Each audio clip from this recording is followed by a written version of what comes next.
sometimes teachers not knowingly invade the child's privacy. The kid gets very uncomfortable. How do you approach that?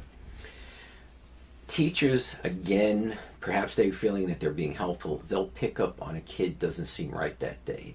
Usually the kid's not answering questions, they're distracted, maybe they're acting up, and they either, to help the kid or perhaps to kind of chide the kid, says, "What's the matter today? Something's wrong with you.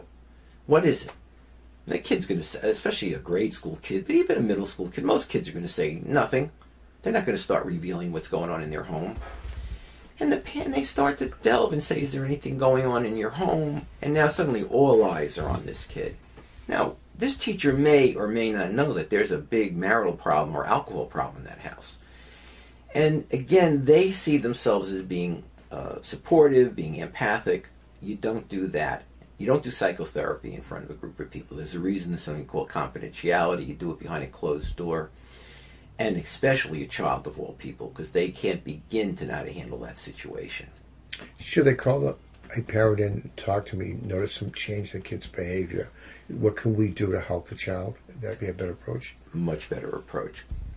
And again, often the parent will come in and they know that these things are happening, and they'll start.